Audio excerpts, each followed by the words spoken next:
इनहू के साथ ले जाएंगे।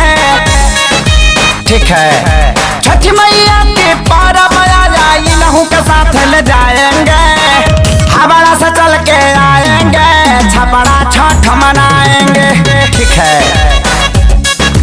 पहला पर्व उठाएंगे, छपड़ा छठ मनाएंगे।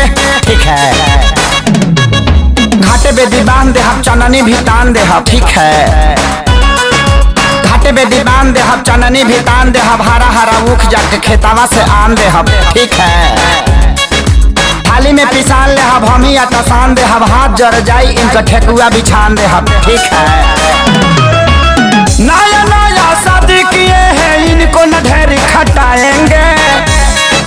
ठीक है, नया नया शादी किए हैं इनको न ढेरी खटाएंगे। हमारा से चल के आएंगे, छपड़ा छठ मनाएंगे। ठीक है, पहला पर्व उठाएंगे, छपड़ा छठ मनाएंगे। ठीक है,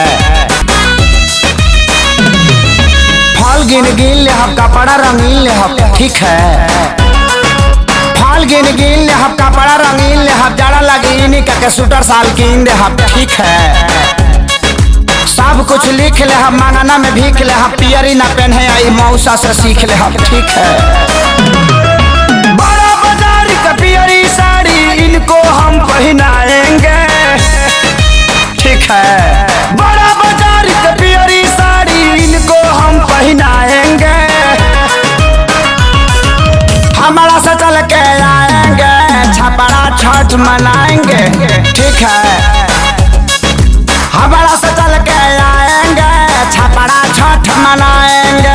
ठीक है, पूजब सर झुकाई के अपना छठी माई के। ठीक है, पूजब सर झुकाई के अपना छठी माई के। जिंदगी संवार गई ऐसन में हर पाई के। ठीक है, आजाद होशियार बाड़े, बड़ा जानकार बाड़े। सोनू से हम देहाती संग ले ले परिवार बाड़े। ठीक है,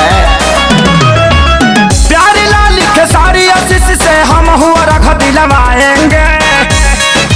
ठीक है, प्यारी लाल के सारी आशीष से हम हुआ रख दिलवाएंगे।